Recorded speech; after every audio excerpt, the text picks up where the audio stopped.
Explore exactly what it takes to become a successful day trader and the power of consistency from the minds of the trading's elite. This is the Beyond the PDT podcast. Here are your hosts, Bryce, Tuohey, and Matthew Monaco.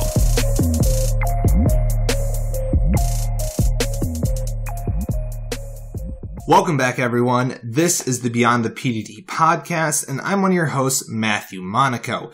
In this episode, we interview Max, who is better known as Madaz on Twitter and his website, Madaz Money. Max hardly needs an introduction because he's very active on Twitter and has a ton of great content on his YouTube channel and website for free.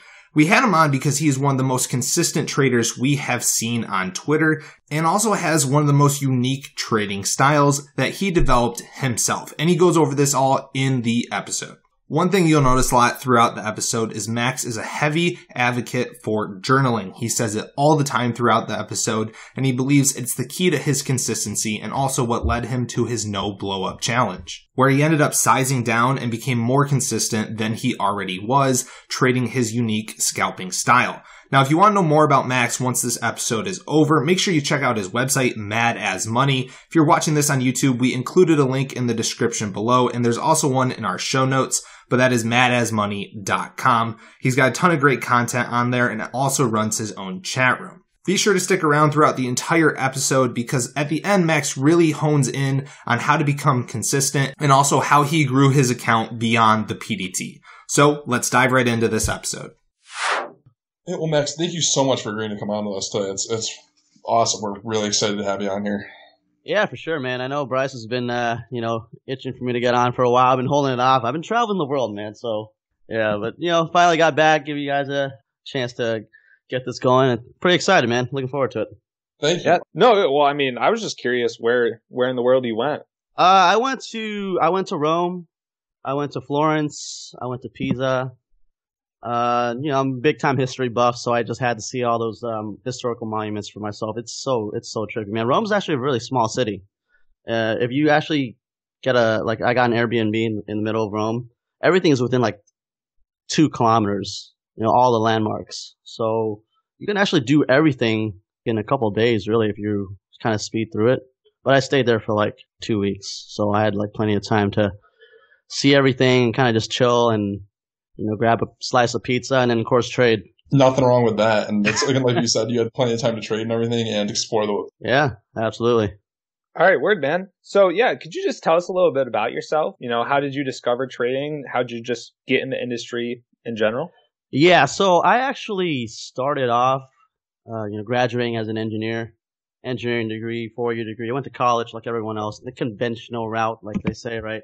Like what your parents always tell you to do. Go to college, get a degree, get a 9-to-5, in a good field. And engineering is a good field. It pays pretty well. But unfortunately, I graduated during this time called the recession.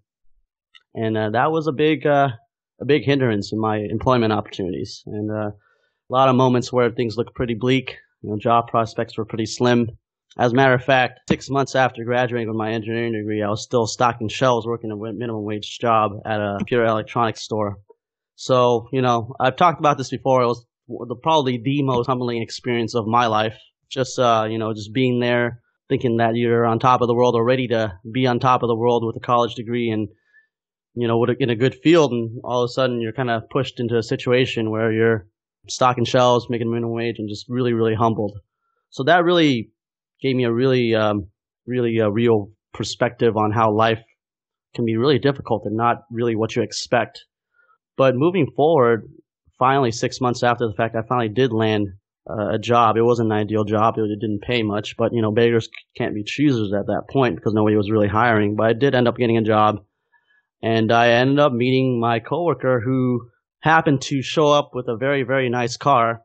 I knew how much he was making, and there was no way in hell that he was making it from that job. And I was kind of wondering, man, is this guy doing something shady here or what's going on? So I go ahead and asked him, and he told me that he actually went all in on BP stock when they had that oil spill. I don't know if you guys remember that oil spill that BP had in 2000. I think it was 2011 or something like that. 2010, 2011, BP had a big time oil spill. They made a movie about it called Deepwater Horizon. You guys should check it out. It's a pretty good movie. But they had a pretty big time oil spill. The stock tanked. My friend apparently went all in on it, and he made like 70, 80 grand or something like that over the summer. And he ended up buying a Lotus Elise with it, and he showed up to work with it. And that's what kind of got me intrigued, because, you know, I'm here making, at that time, it was like $18 an hour. I'm like, man, I want to drive a nice car. You know, I want to live that life that I thought I would be living, or at least, you know, in that direction, moving toward that direction of living. So I got into trading, and he actually told me to open up an E-Trade account. I put $6,000 in it. That's all I had at the time. You know, we woke up every morning. We Skyped every morning, try to figure out what was going on. We started trading Chinese stocks. Chinese stocks were hot during that time. We were talking stocks like Dang, Chinese e-commerce stock, Baidu, stocks like that. Nothing too crazy. But, you know, soon enough, I found out that he didn't know anything about trading. And how did I know that? He told me to, like, refresh the delayed quotes page. And that was pretty funny when I figured out that that's not how you look at quotes. I found out about live quotes about like a month in. I was like, oh, yeah, there's actually live quotes. We shouldn't be refreshing the 15-minute delayed quotes page. So at that point, this guy who I was hoping that would be my mentor, so to speak, you know, I quickly realized he didn't really know what he was doing. He just got dumb lucky in that BP trade. So I was pretty much all on my own, and, you know, reading up on forums, you know, good old Google, right? Search for get-rich-quick schemes, penny stocks, and all that stuff. That's a similar story to what a lot of people have, right? They start doing that, and then they start losing money, and either that or they get lucky. Some beginners luck here and there, but more or less, it took me like at least a good 6 months to a year to really understand what the heck was going on. There's just so much more to it, you know, learning about, you know, first of all, obviously learning about live quotes, learning about level 2, learning about charting, just learning about the intricacies of trading. It's just so complicated, and it's really difficult to learn on your own. You know what I mean? You know, once I finally got a general idea of how things work, obviously on top of that, you got to develop a strategy. You got to develop the mindset for it, the psychology for it. So many different layers. And again, it took me at least 6 months just to get the gist of it, and then a year to really say that, okay, at least I somewhat understand what's going on here. So that was 8 years ago. So now I've been trading now for 8 years. Hopefully going to go for another 80 years. Awesome, man. I love that. During this time, like 8 years ago, you know, in general, you have a very unique style, right? You're a scalper, basically. Were you scalping back, you know, after that first 6 to 12 months where you were trying to figure things out? I was, you know, like what most people, I was just experimenting with a lot of different strategies. I did a lot of, you know, buy and hold because that's what the other guys knew, and I just copied what they were doing because I didn't know any better. And then once I got to the penny stock kind of stuff, and actually what really got me into scalping was the IPOs. I started scalping IPOs, and I remember this one stock. It was actually REN, which is still a stock, RENN. I, you know, went all in with what I had at that time. It was like 15 grand or something, or 20 grand or whatever on that IPO, and it actually opened at 20 and just tanked completely. Ended up losing a pretty sizable amount of that money. But I was basically scalping IPOs for a while to some success. And so I generally gravitated towards scalping just because, you know, my personality just suits it. I'm a fairly impatient person, and, you know, rather than try to fit a square into a circle, I'd rather just find that strategy that suits me for who I am. So I'm a very impatient person, like I said, and I'm the type of person that just likes to be in and out quickly. I just get too anxious if I'm holding something for too long. You know, I'm just always paranoid that something bad might happen. So, you know, that's what gravitated me towards scalping. And, you know, when it comes to that type of strategy, it requires you to be really quick. And that's something that I have some background in. You know, I played the piano since I was 5, forced to take piano lessons since I was 5. You know, I used to play, you know, hardcore video games for like the longest time. I still do play hardcore video games. Things like that. You know, I felt like I had the skill set for it. It suited my personality. So I just naturally just picked that strategy, and yeah, to this day, I still do it. You know, during this time, I imagine there wasn't just a lot of resources out there for scalping at all. So how did you go about kind of developing your own strategy and the style of scalping like you do? Yeah, so that's the crazy thing about how I picked up trading as a whole in general. I mean, I pretty much went from scratch in all aspects.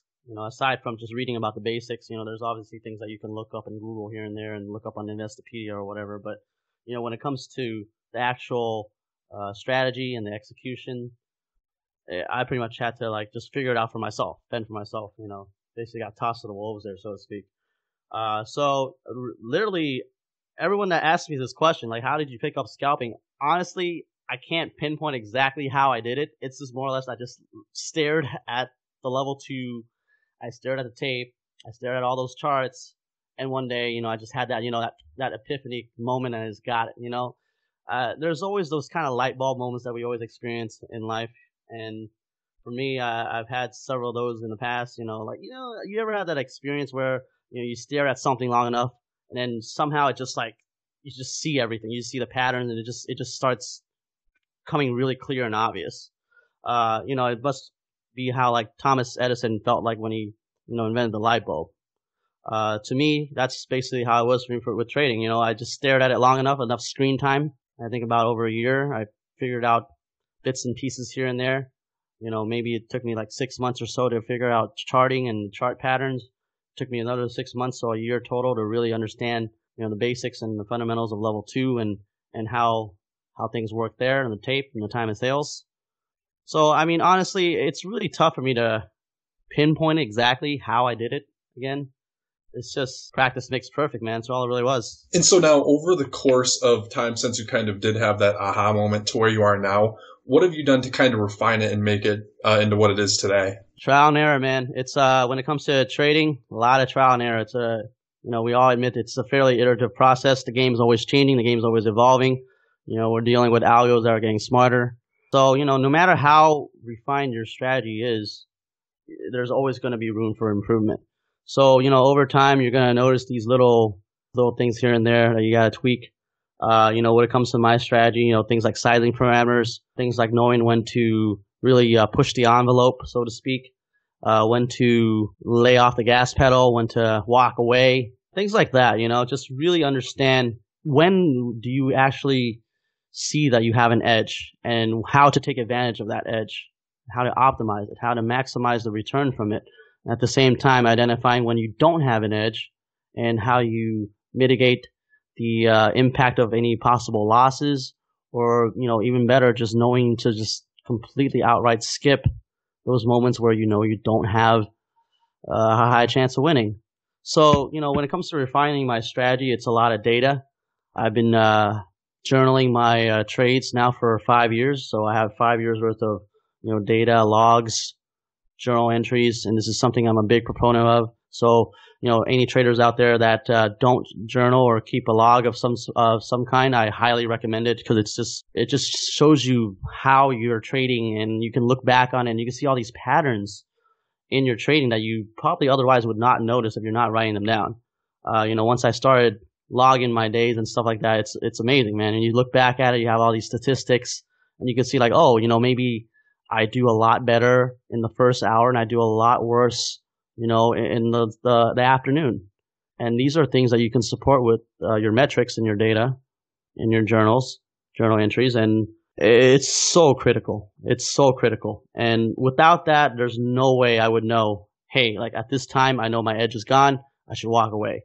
Hey, at this time, this is where I have an opportunity to really capitalize and size up. If there's enough liquidity, if there's enough range volatility, there's enough high quality A+ setups. There's no way for you to really understand that without really having some sort of metrics or some sort of statistics to really back that up. So again, journaling, highly recommend it. Anyone who out there is not doing it should really get started. So for those people who are a little bit newer to this and are only taking maybe a couple trades a week or every other week or so, would you recommend them tracking data for other setups that they see but aren't trading? Or would you just recommend to them sticking to tracking stuff they're actually playing? That's a good question. Honestly, when you're starting off, you should work on mastering one thing first. I don't believe in spreading yourself too thin, because if you do that, you end up being a jack of all trades but a master of none. Now, that said, you should still be open-minded to, seeing how other setups work. And if it's not too much of a distraction, yeah, by all means, you should track as much as you can, so you have a better, holistic approach to trading and you have a bigger picture of what's going on. But that said, if you're feeling like you're getting kind of lost, so it's very situational. It depends on the person, right? It depends on how much you can handle. If you're feeling you're getting kind of lost, you're getting kind of stuck, you're not able to really see any progress that you feel like you should be getting, then you should probably focus on that one setup. And maybe in the end you track that one setup and you realize, hey, this is not my style, it's not my thing, maybe it's not something I want to pursue. Then you can just move on to something else. Nothing wrong with that. But I think it really depends on the person. If you feel like you can take on more on your plate, by all means. But if I were to just have to give this advice to any typical person, then I would say focus on one thing, just get good at that first, and then move on to the next. Is that how you started, just with one setup? And how were you able to do this? Because you said you were working a full-time job. So were you like, you're on the West Coast. Were you doing these before market hours, or you were kind of sneaking them in while you were working? You're trying to get me in trouble, man. Yeah, I hope my former boss is not listening. I'm not trying to throw you under the bus. I'm just curious though, because a lot of listeners, they start out with a full-time job. So I'm just trying to find, how were you able to balance this? Yeah, no, absolutely. And again, your show is called Beyond the PDT. I was definitely stuck with PDT, so I got the works here to tell you the story. So basically, yes, being on the West Coast is a big advantage for this. I mean, now I can complain about how much it sucks because I gotta get up at 5, 6 a.m. But at the time, it was a huge advantage. Just getting up, and obviously the sheer drive and the sheer will just to want to learn how to trade. Obviously, yeah, I'm gonna get up at 5, 6 a.m. Put in my work in the morning, and then around 8 o'clock drive to work, and then of course sneak any trades on the job if I can. And by the way, if you must do it on the job, buy one of those, those anti-glare things, put it on your screen. I swear, like you could stand next to somebody with that, you cannot see anything on that screen. But, again, disclaimer, I don't want to get fired, but that's kind of what I did. But yes, I definitely took advantage of being on the West Coast, traded in the morning, went to work, sneaked as many trades as I could on the job. And, obviously I was on my, boss's good side to make sure that, they wouldn't, always like this micromanaging. Maybe that helped as well. But overall, yeah, I mean, it was basically a lot of trial and error, man. I started off, like I said, I started off with maybe, you could even say it was like, investing or swing trading or whatever you want to call it. And then progressively over time, just gravitated towards scalping. But yeah, man, it was a long process, man. It was not always smooth sailing. It was, a lot of bumpy roads. Definitely, over time, it's very rewarding once you realize, man, you put in all this work, you jump through all these hoops and, you finally made it. So, man, it feels good, man. It feels good, man. When I look back on it, it's just so trippy to really think about all these things I went through, man. Waking up at 5. And I also went to grad school, mind you. I went to grad school. I took classes from 7 to 10 o'clock at night. So my days were like 5 a.m. to 11 at night and then repeat and rinse. And this was like 3 years. So yeah, man, it was just sheer just determination and just willpower to really just, learn this no matter what obstacles are in the way, be it work, be it, having to study for a final exam or whatever. I still did my best, put in the work, blood, sweat, and tears, made it happen. And now I'm here today talking about it. That's crazy because it shows the drive that either you need or at least you had that got you to where you are today. So that's awesome. Now, also earlier you mentioned to us that level 2 and tape are pretty important in your trading, correct? Correct. Absolutely. Was there anything you did besides literally just staring at it to learn it? I mean, for new traders who are struggling to learn this, what would you recommend they do? So I always say the same thing. I would say that obviously when you're looking at it, it just looks like a bunch of basically mumbo jumbo, right? It's a bunch of flashing red, green numbers that don't make a whole lot of sense, especially in new traders, and I can understand why. So this is what I tell them. I would always say to just record the screen and just play it at like half speed, man. Play it at like 1/4 speed, whatever. 1/4, 1/8, whatever, okay? Just play it to the point where it's so slow that's so easy to spot, where the turns are, where the reversals are, that you could be like, okay, like, this is where it is. Okay, next time maybe instead of doing 1/4 speed, I'll up it to 1/2 speed and see if I can still get it. You're basically just eye training. You're just training your eye. And this is the beauty of level 2 tape reading is that it doesn't really require any like serious talent. You don't have to be Einstein here, you know. It's trainable. It's completely trainable. If you stare at something and you train your eye to be quick, it's like a muscle, right? You know, you go to the gym, you work out your biceps, you get bigger arms, right? You start doing curls, you get bigger biceps, right? So if you stare at the level 2 long enough and you do it in a way that's kind of incremental, your eye kind of gets acclimated to it. And over time, you know, you're going to be able to stare at it and recognize the reversals at full speed. And this is what I did as well. You know, I wasn't obviously born with, you know, some magical tape reading skills. I wasn't just able to just look at this and be like, this is it. I just know everything. That's obviously not how it is. I just trained myself. That's all it really is. No different than somebody, an athlete going to the gym and just getting stronger. It's the same thing. So highly recommend anyone out there, just record your screen, just slow it down to the point where it's so easy that you can spot what's going on, and then just incrementally over time, increase the speed to the point where, okay, I'm getting better at it, I'm getting better at it, I'm getting better at it, to the point where, you know, you can go full real-time speed. There you go. That's how you do it. Now, I think you made an important distinction there. Does the level 2 and tape, does it matter at all times or only when the price action's near like key support and resistance levels? I actually personally look at it 90% of the time. I mean, some people might look at charts 90% of the time. Again, that's the beauty of the market, right? People have different approaches to the market. But if you ask me, then I would say that I look at level 2 90% of the time. Now, I would honestly say that for somebody who's new, who probably needs to familiarize more with how the chart works, I think it's probably more important that they just stare at how the level 2, you know, the bids and the asks behave at key levels, you know, namely support, resistance, half dollar, whole dollar marks, things of that nature.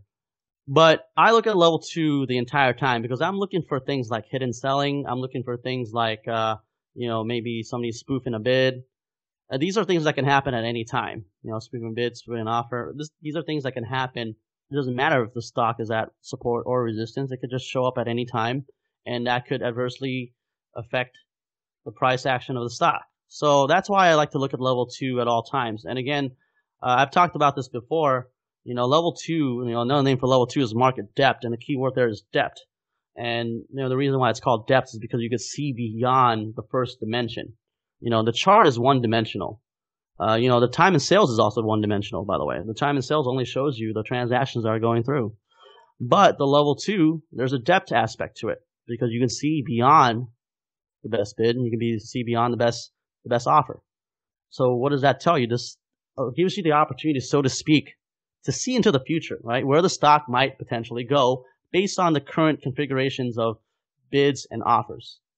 So if as long as the bid and offers don't change, then this might be where the stock is headed based on how it looks like right now. But obviously, the level 2, it's not a constant thing, right? It's always changing. So that's why I have to look at it all the time, because you never know if somebody decides to spoof like a huge bid and maybe there's a big time reaction to that bid, and that can adversely change the price action of the stock on a dime. So that's why I look at the level 2 90% of the time. But I could see why, you know, for somebody who's new that needs to familiarize themselves with the chart first, they want to probably be more inclined to look at a chart. To me, the chart's like a cheat sheet.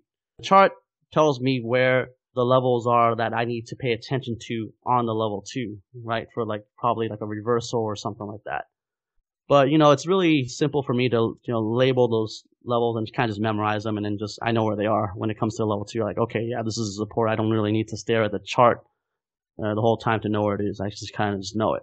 But I think for most traders, you know, starting off, you know, just seeing how the stock behaves on the level 2 at support and resistance is a good starting point.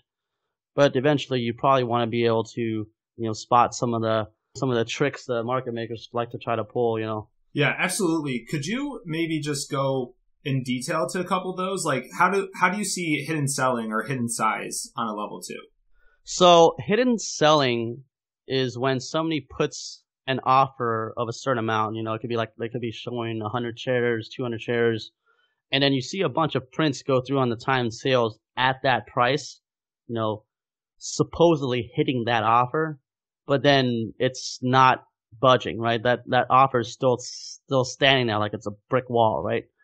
So when you see something like that, then you know that this guy really doesn't have like 100 shares to sell. He probably has like 100,000 shares to sell or 1,000,000 shares to sell. Or there's no way for us to really know. So when you see something like that, then obviously you have to account for that in your decision-making process when it comes to whether or not you want to execute a trade on the stock, right?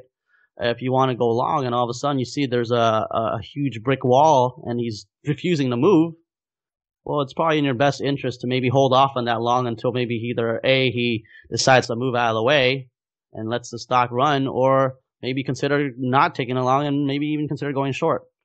These are things that go through my mind when I'm having like a thought process. I always have both a plan for both sides of the trade, both the long and the short. So maybe if I'm going into a trade long bias and I see a hidden seller pop out of the blue, then maybe I'd be like, you know what, forget the long, I'm going short. So you gotta be flexible. You gotta be able to adapt to the variable conditions of the market. And again, level 2, again, I have to look at it 90% of the time because these things can happen at any time. The hidden seller can show up whenever the heck he feels like. Just because the stock, isn't conveniently at a level like a support or resistance level doesn't mean that this hidden seller can't just show up and just kind of ruin the party, so to speak, right? Rain on everyone's parade. So that's why I look at level 2 all the time. So, with regards to that, we got to be able to respect the variable changes that can happen. And again, hidden selling, is when all these transactions go through and the offer just doesn't seem to move. You can also see constant refresh selling as well. Maybe the stock, starts going down progressively, 10 cents, 20 cents, 30 cents at a time, and then every single time it tries to bounce, where you would expect maybe like a bounce off of a big time support level, there's a brick wall there and just won't let it bounce. Just hold it down, hold it down, hold it down. So when you see stuff like that, you just gotta account these scenarios when it comes to whether or not you want to execute that trade plan, or maybe you want to switch your plan. So always gotta be adaptive. Always gotta be adaptive.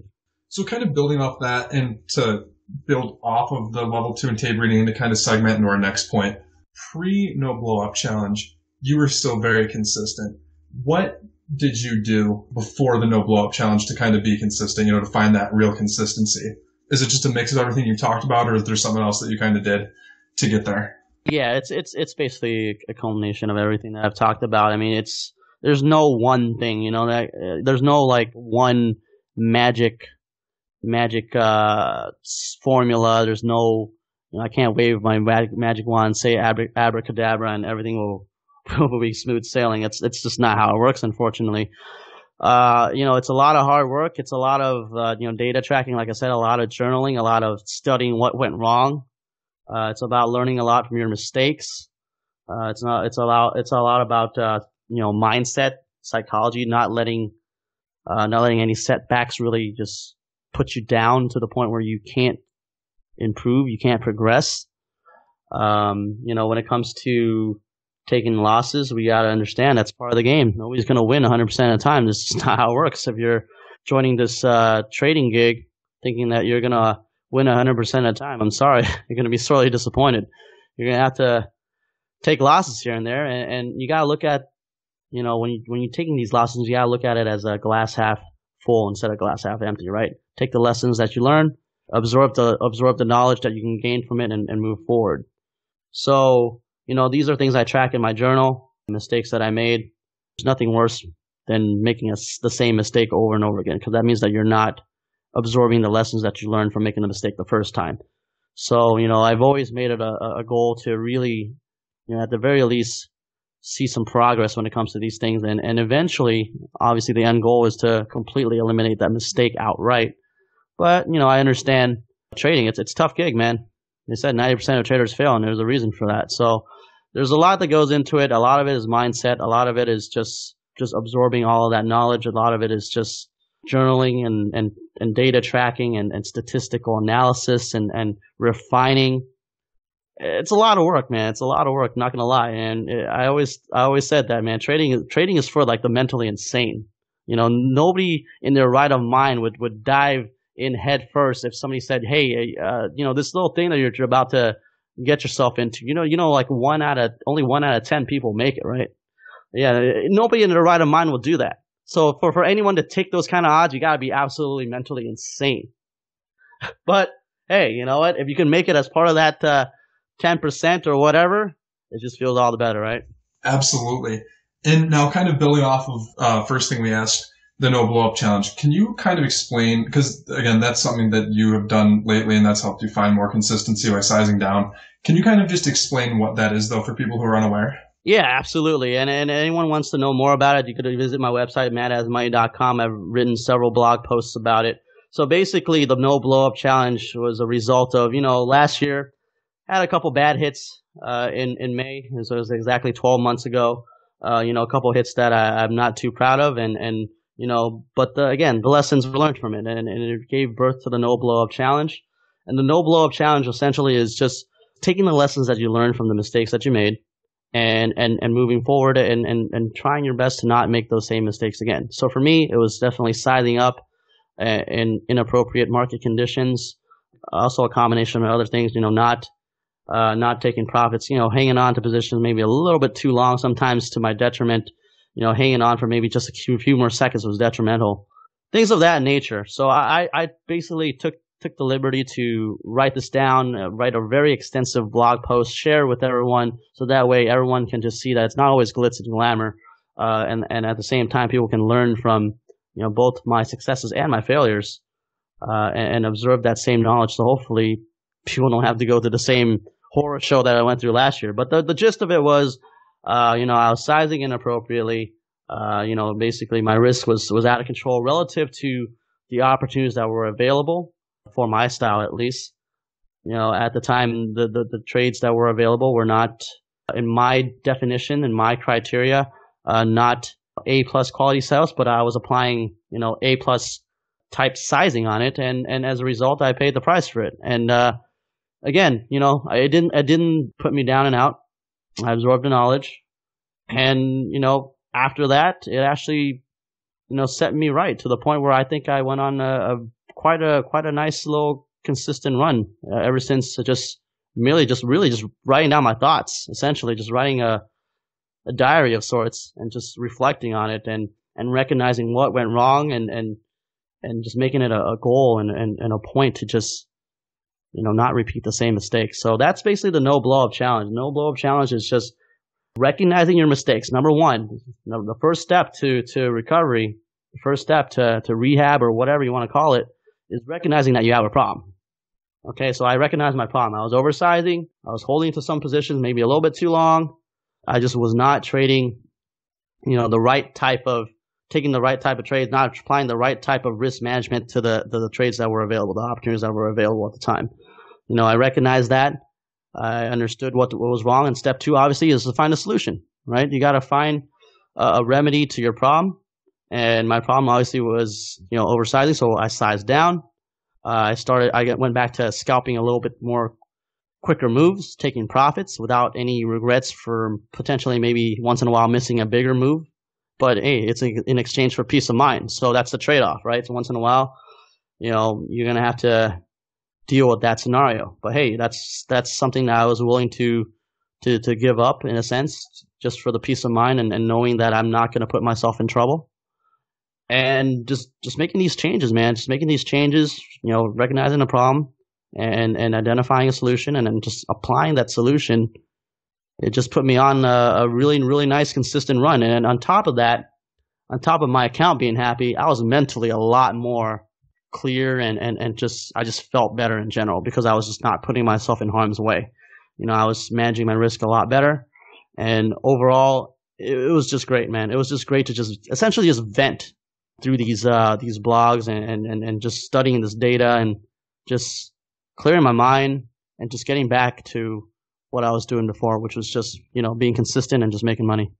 Absolutely. And I remember when you just started that, you were saying there were times where, you were down at most $100 or $200 on your day, and then you were up a couple thousand, so clearly it was working for you. Yeah.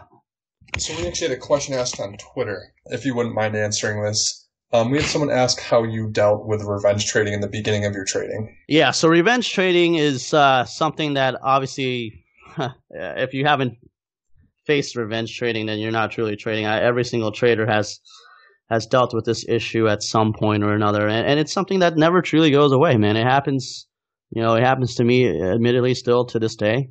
It's more or less about managing it. So this is what I believe when it comes to things like that, okay? And it also applies to things like over trading and things like oversizing and stuff like that as well. Is I believe that you can never completely eliminate these bad habits. You're inhuman. We're human, and we're gonna succumb to just being human. We're gonna make mistakes. I mean, when you were looking at like professional athletes, these guys are getting paid millions upon millions of dollars. They still screw up. These guys are professionals. They live, bleed, and breathe their sport, and they still choke once in a while. There's still gonna be that that player that misses that a clutch free throw, or that misses that open shot. It's going to happen. And as traders, that's just the nature of it. It's going to happen. We're going to put ourselves in a situation where we're always in the hot seat every day. We're already fighting an uphill battle with the statistics going against us. 90% of traders fail. It's going to be a situation where we're going to have to face, and it's more or less about dealing with it, and it's more or less about how we can mitigate the impact of it to our trading as a whole. Okay, so if I'm going to have to be in a situation where I might have to succumb to revenge trading, how am I going to mitigate that? So for me, the way I deal with it is preventive measures. Okay, so I'm sure you guys have heard about the trader nap. I know it started off as a joke, but it actually is a very serious thing. And I started doing that because I started noticing in my data, again going back to journaling, that around 8 o'clock Pacific, which is 11 o'clock Eastern time, that's when I started noticing that my edge goes pretty much down the toilet. And I started, joking around saying, man, I'm just going to go take a nap. I'm not going to sit here all day, watch paint dry and lose money. I'm just going to go take a nap in my bed. It started off as kind of like a running gag, but, over time, people, I guess, saw the legitimacy behind it and the idea behind just walking away during those hours. And I guess they saw some truth to it. It's the same thing with revenge trading, man. Like revenge trading, you got to look at it as like, okay, the market doesn't really care if you've just made 10 grand or lost 10 grand or made whatever. It doesn't matter. Each moment, each trade, each minute, whatever, they're pretty much mutually exclusive of one another. You can't really, the market just doesn't really care about your feelings. I mean, that's as cynical as that sounds, but that's the truth. So when it comes to revenge trading, the market doesn't care that you want your making money back. You still got to be objective and look at the opportunities that are there and be like, okay, are there actually legitimate opportunities for me to make my money back? If the answer is yes, then okay, keep trading if you're mentally stable enough to do so. If there isn't, well, you better walk away because you're going to probably double that loss. So, me understanding that and taking that preventive measure and having this data behind me, the statistics with my journaling and knowing that, okay, whatever, to 11 o'clock, I always lose or I tend to lose. If I'm down, X amount of dollars by 11 o'clock, and statistically speaking, I probably won't make it back. I have all this data backing me up. I'm probably better off taking that nap than sitting there all day trying to recover that loss. So my advice to anyone that has to, dealing with revenge trading or anyone who's struggling with it, just, when it comes to it, just have the data to back it up, man. Like, just know, okay, maybe some people, after losing 3 trades in a row, they just probably won't win their 4th one for whatever reason it may be. It could be just a mental issue. It could be that maybe by the time they take their 4th trade, it's a lull hour and there's no more plays left and they're still just forcing trades into inferior conditions. It could be lots of things, man. But it's all in the data. You can't really say definitively, okay, this is how I'm going to fix this problem without data, without any sort of metric to really support it. You can't arbitrarily just say, okay, yeah, this is how you do it. But then if you don't have anything to back it up, then it's just kind of like there's no substance behind it. So again, just have the data, and then you know where you're at. Know what you're dealing with, know the situation that you're in, and make the decision based off of hard data rather than just, gut instinct, I guess. I'm not a big fan of people that say stuff like that. It just sounds like you're not really thinking analytically. It's almost pretty much gambling when you're saying I'm going with my gut. That's just my opinion. So I always go off of data. So anyone that deals with that issue, highly recommend to again, journal. Absolutely. And you've been preaching it the whole episode, but just it seems like the key to your consistency comes down to just your self-awareness. You're super self-aware. You journal everything. And because of that, you eventually even came up with the no blow up challenge, which made you more consistent than you already were in the first place. Yeah, no, absolutely. It's all about refining. And again, I mean, I'm still tracking data to this day. I'm still probably going to find something new to track tomorrow. I'm still going to find maybe tomorrow the market, has something new that I got to figure out. I'm always learning, guys. I'm always talking about how, the day we stop learning is the day we're 6 feet under. And that's very true. And the day you say you stop learning, that's the day you stop succeeding. Or you stop making progress.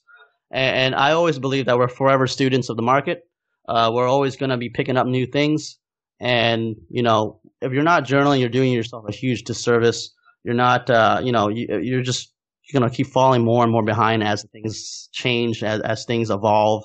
If you don't have a solid foundation, then how are you going to expect to keep up when things just get really, really crazy? Like if you're not going to be able to learn, for example, like calculus or trigonometry or whatever, if you don't have your like basic arithmetic, third grade arithmetic down, right? It's not how it works. So, for anyone that hasn't started doing it, just start today. It's better late than never.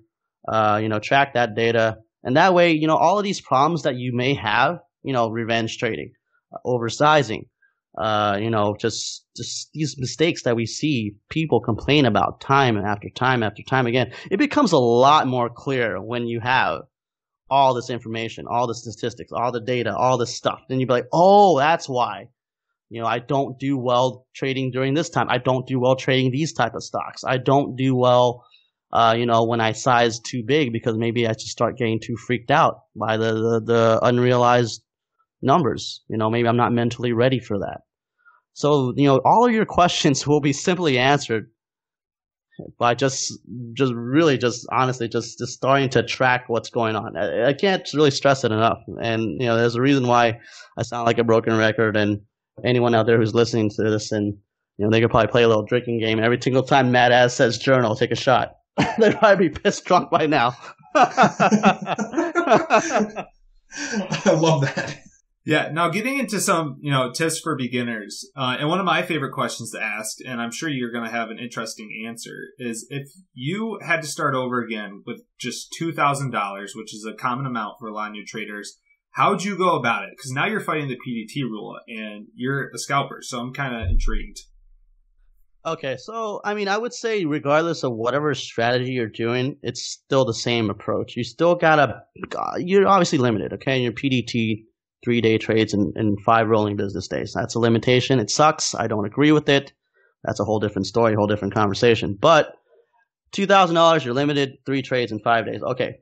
So what you do is you look for your A+ setups. And obviously the first step is to identify your A+ setups, right? Again, it goes back to journaling. How are you going to figure out what's an A+ setup if you don't have any data, right? You can't just be like, oh, that's an A+ setup. Okay, because I feel like it. And it doesn't work like that, right? So identify your A+ setups first, okay? Now have like a list of them, like rank them from like, A+, maybe A minus, whatever, B+, whatever, okay?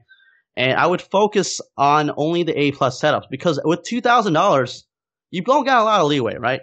So you're not in a position to really take a lot of losses. You're not really in a position where you could go on like a losing streak, or go on tilt and just lose everything. I mean, it's basically could be a very short-lived trading career if you're not managing it correctly, right? So the first step, obviously, identify A+ setups and just only go for those. Okay, only go for the trades where your win rate is extremely high. Grow that account.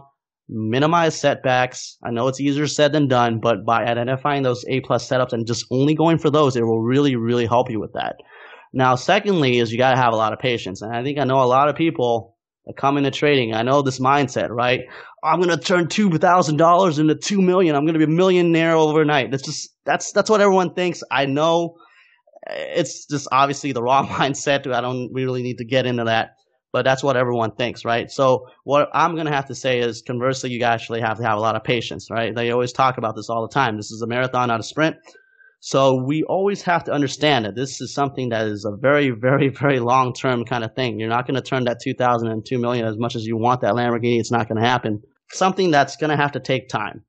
So maybe these A-plus setups that you're looking for, maybe they're not coming up as frequently. Maybe they're only coming up once every couple days. Maybe they're only coming up once every week, once every month. When I first started trading with the $6,000, obviously I was below PDT. I sometimes only took one trade a week. My thing was trading OTCs at the time. My thing was longing the dumps and bounces on stocks like FNA, AAMRQ, and some of the penny stocks. I would basically just wait for the days where it dumped. I would go in and then make my 30-40% or whatever and get out and wait for the next dump. And sometimes the next dump might not be for like another week or two. That was my identified A-plus setup, and that's what I kept doing until I got my account over 25,000.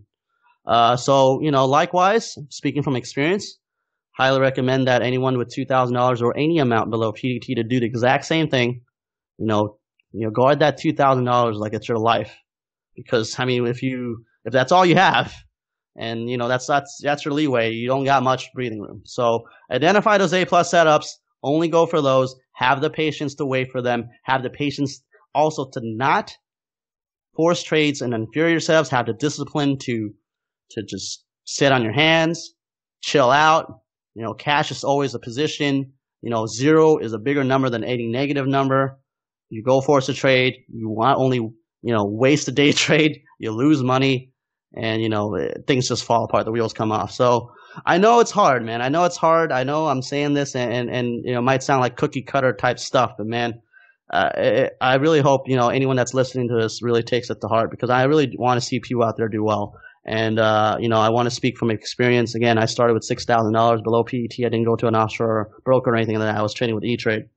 So, that's what I did, and I'm here today. So, hopefully somebody, I'm sure anyone that's listening to this wants to really hear what I have to say, but I hope that anyone that is listening to me speak for the first time really at least takes away that aspect of it, because I feel like that's something that could help a lot of people, grow that small account and eventually get out of PDT and, start trading however they please. You, at one point, you were over PDT and you took a big loss that brought you back down below it again, correct? Correct. So did you have to kind of just really reapply and refine that mindset of only taking A-plus setups, or, is that really all it was? Yeah, man. It was, it was not a good feeling that, whatever happened. I went basically from 6,000 to 43,000, back down to 7,000. Had to take a couple months off because, at that time, man, like that amount of money was essentially my entire year's salary. Losing your entire year's salary in a span of a couple months is not a good feeling. But yeah, it was basically just going back to the drawing board. Again, just assessing what happened, and just having that sheer determination of hey, I'm going to come back. I'm going to come back twice as strong. You hit me hard. I'm going to hit you back twice as hard. And I came back and I waited for those A-plus setups, and next thing you know, man, I took that 7,000, I turned it to 151,000, I think in like 4 months or something like that. So never looked back. So I know it's cliche, man, but if I can do it, you guys can do it too. That's all I'm going to say. That's inspirational right there. Now, one other thing you've been talking about a lot is mentality that's needed for this. Can you kind of go into some detail about like either some philosophies you've got or the mentality that you think is needed to be successful? Yeah, I could do like a full-on like seminar about this, because I feel like we all know about the 80-20 rule. So I feel like trading is like 80% psychological, if not more. I think it could be even 90-10, because obviously if you're gonna look at the statistics and see that 90% of traders fail, then why is it so hard? Why do 90% of traders fail when it seems so easy to memorize what a double top looks like? Why does it seem so hard when it seems to seemingly so easy to figure out, okay, this is a spoof bid or whatever, or like this is what support and resistance is, or how to use an indicator like a moving average or something like that. That's easy, right? People go to college and study more complex stuff. People go to college and study, brain surgery or like, they go to get their PhDs in like some complicated field. Why does trading have such a high turnover ratio? Why do so many people fail, right? it just boils down to psychology. It boils down to mindset. So what it comes down to is there's a lot of aspects to it, right? There's a lot of you're going to deal with a lot of adversity. So number one is, how do you deal with that adversity? You're going to deal with adversity in trading a lot more than you're going to have to deal with it in real life. Because of the way the market is structured, there's just lots of, room for just, taking losses, lots of potential for facing a lot of failure, maybe sometimes a lot of failure in succession. The average human being can only take so much mentally, right? They can only take so much of a beating. So that just takes out a lot of people, and understandably so. Things like that, it's tough for the mind to take. So my advice with regards to mindset, if I wanted to just give you an abridged version, is to just practice these ideas in real life.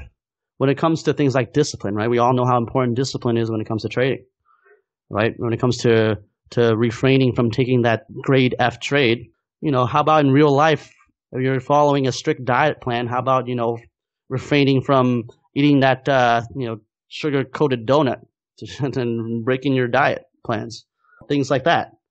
How about, somebody who is, a recovering alcoholic, maybe you should refrain and pass on your buddy's offer to go to the bar to watch the game on Saturday or Sunday or whatever. Things like that. Discipline in real life will help you when it comes to discipline in trading, because you're already practicing it, right? You're already kind of acclimating your mind to things like that, and you're going to be able to find it a lot easier to apply it into trading. Things like just having composure. Things like, again, we just talked about it, discipline, composure. Things like being able to just face adversity. These are all just things that we can practice on a day-to-day basis in real life. And I just feel like people kind of underestimate that aspect. It's very difficult for somebody who doesn't have their life together in real life, somebody who is just not responsible, somebody who just has all these negative characteristics. It's going to be amplified in trading. Somebody who's very undisciplined will be extremely undisciplined more often than not when it comes to trading. It's crazy. I've seen it, man. I've had lots of friends that I tried to get into trading, and they were all very brilliant people. Engineers, doctors, lawyers, obviously high intelligent, high IQ people.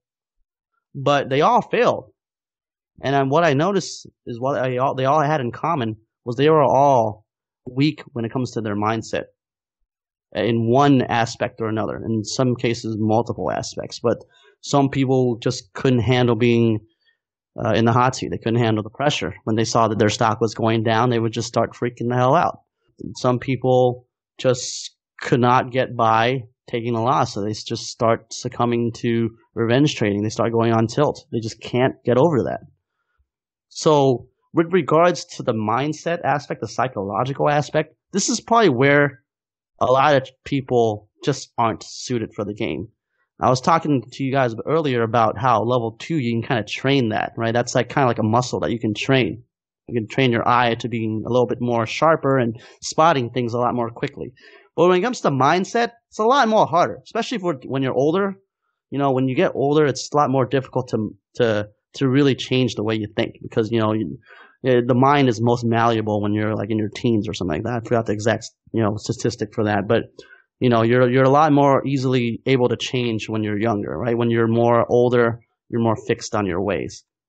And unfortunately, if you're not able to change these things, it's going to severely impact your ability to succeed as a trader. And that's just the nature of it. But, I'm not saying, you should just bury your head in the ground and just lay down your arms and give up.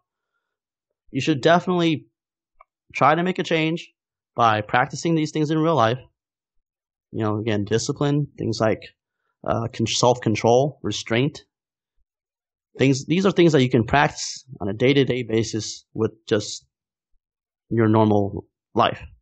And, if you get good enough to the point of controlling your life, get your life in order, then when it comes to trading, I feel like you're probably going to have, at the very least, less of a problem when it comes to the psychological aspect. And then understanding that the psychological aspect is like 80% of trading.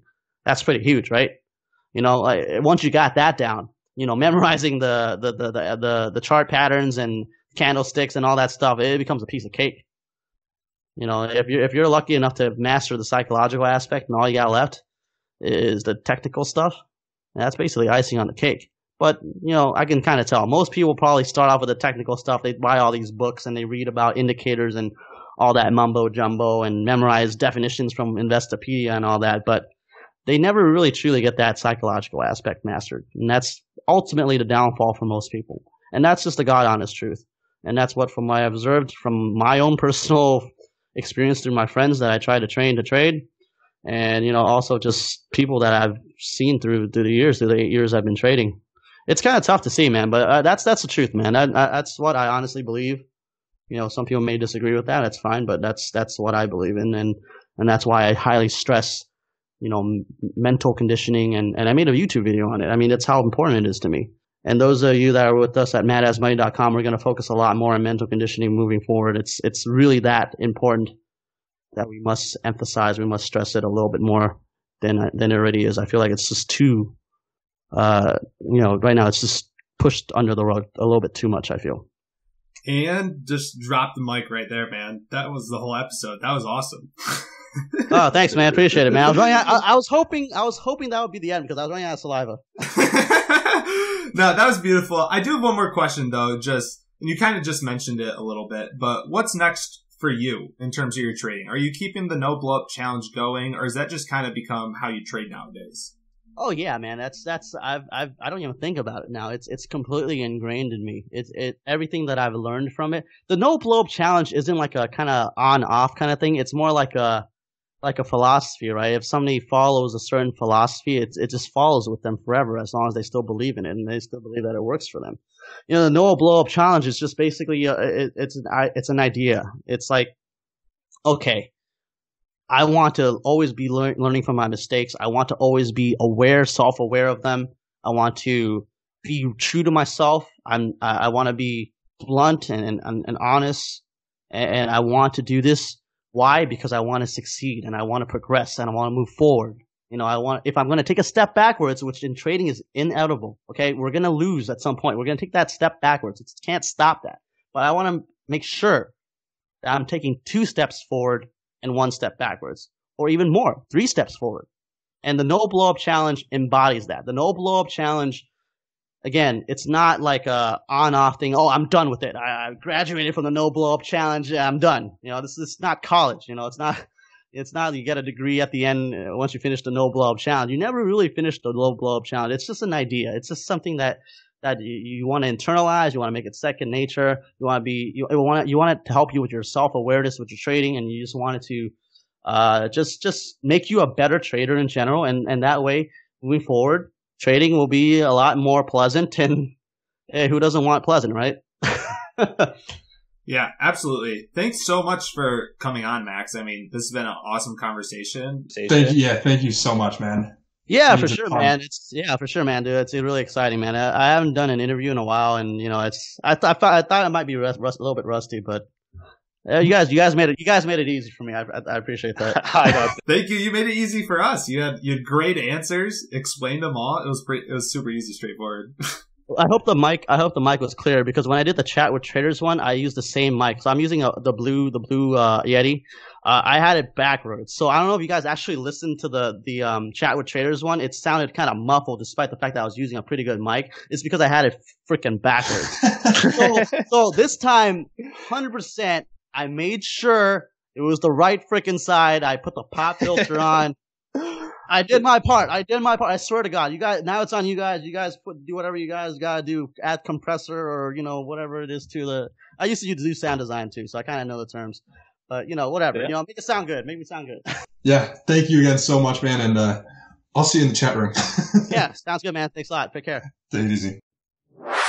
Hey everyone, it's Matt again, and thanks for listening to the entire episode with Madaz. It was one of our best ones yet, and if you have any recommendations, questions, or concerns for us, please hit us up at beyondthepdt.com or on our Twitter, which is beyondthepdt. We're always looking to improve this podcast. Once again, if you're interested in more information on Madaz, there's a link in the description below or in the show notes, depending what platform you're listening on, that'll take you to his website, Madaz Money. Thank you for listening to the entire episode, and we'll catch you next week on episode 16.